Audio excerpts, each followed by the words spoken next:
Page 2 of the Unit 7 review, starting with number 9. It says to complete the similarity statement and state the reason why the triangles are similar. We're given DBE. You see that's DBE. And so we know that B is similar to B, right? So I know that since B is in the middle, B is going to be in the middle. And then I have D is on the left and A is on the left. D is the first letter, so A is going to be the first letter. So then that leaves C is on the right, E is on the right, E is the third letter, so C is the third letter. Now how do we know that they're similar? Well, we know we have 3 different postulates. There's the side, side, side. There's the angle, angle, and side, angle, side. Those are the 3 we have to choose from of why triangles are similar. We know that B is similar to itself, so we obviously have at least one angle already we know it's similar to itself. And then we have parallel lines. These little arrows mean that those lines are parallel.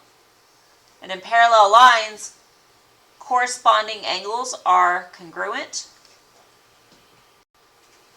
When you have parallel lines cut by a transversal. So I know that E and C are congruent. And all we need to prove similarity by angle, angle is 2 angles that are congruent in the triangles. So these are congruent by angle, angle similarity.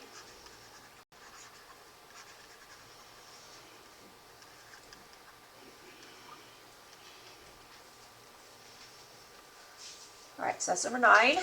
Number 10, find the height of the tree. Okay, so we can call it X, since there's not an X in this problem. The way that these triangles, the way this picture is set up, it gave you a picture, but it's not the most clear picture. So you can just redo it, as I have a large triangle and a small triangle, and make them face the same direction. So on the small triangle is the man. He's 6 feet tall. And he's looking at the ground, and that distance on the ground is 2 feet. And then for the large triangle, it's the tree. The height of the tree is unknown. That's the X. And then the distance on the ground is 24. So when you set it up like that, it's a little easier, I think, to see how you're going to solve it. We know it's going to be a proportion. Fraction equals a fraction. And again, it doesn't matter how you set up the ratios. You could do a ratio of the ground pieces to the heights. That works. I like to do mine as one triangle to the other, but it doesn't matter. And as long as you do it and you're consistent in how you set it up, you're good. So I have 6 as the height, and if I put that in the numerator and the 2 on the ground in the denominator, I have to match that in my other one. So X and 24.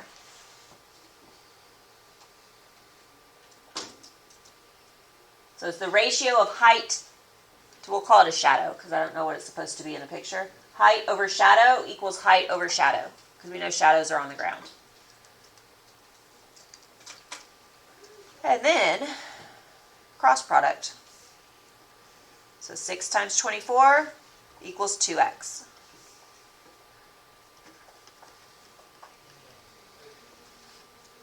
And 6 times 24 is 144.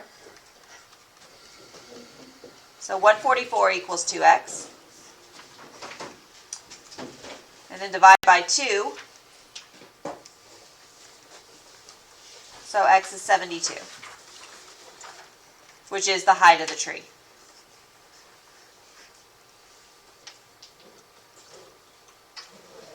So if the picture's cluttered and confusing, you can just flip it to where and do a schematic drawing, a quick sketch of what it looks like.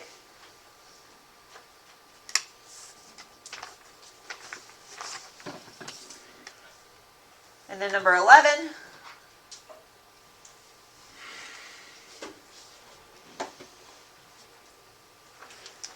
we have triangle KLM is similar to triangle XYZ. The length of the sides of KLM are 24, 18, 36. And the length of the longest side of XYZ is 12. What is the perimeter of XYZ? All right, so I have a similarity statement. That's important. It's always important. So I have two triangles, KLM. So I'm going to draw two triangles. Name one of them KLM, and I'm going to name the other one XYZ. It doesn't really matter if I draw them, what shape I draw them in, or how big I draw them, because it's just representing two triangles, and I have the letters on there. The letters are the important parts. And it says the lengths of KLM are 24, 18, 36. It doesn't tell me which ones are which. And it really doesn't matter. For this problem, it doesn't matter. So I'm just going to label 124, 18, and 36. Okay? The length of the longest side of XYZ is 12. This is where the similarity statement is important. It didn't matter where I assigned the first three. However I want on KLM. But the longest side of XYZ is 12. So that goes with the longest side of KLM, which I put the longest one on KM. So KM matches XZ. So 36 goes with this side. And I said that is 12. So this side has to be 12. What is the perimeter of XYZ? So I need to know what it is all the way around. So the perimeter is what I don't know, right? That's X. So perimeter of triangle X, Y, Z, I guess I don't want X since I already have an X, is, I'll use B again, is B. And that's what I'm solving for.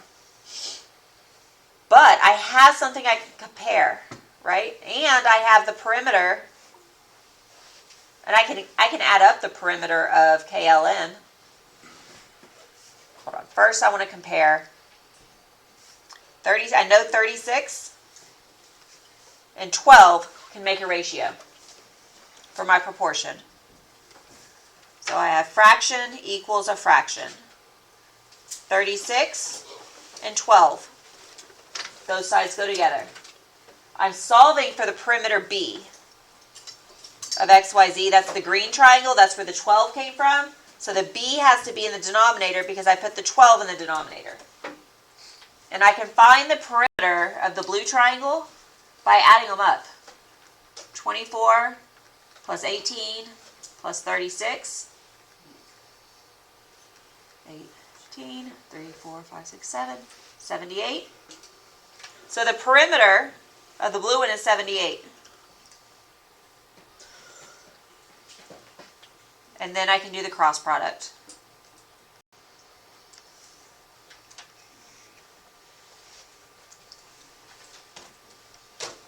So 36B, and again, I just picked B, really because it's breed luck, but it doesn't matter what letter you use. I didn't want to use X because there was already X in the problem. So 12 times 78. What is 12 times 78? 936. So 36B equals 936. So I divide by 36.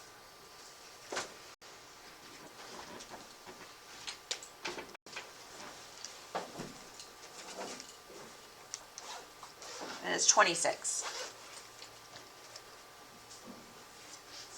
So that means the perimeter of triangle XYZ is 26.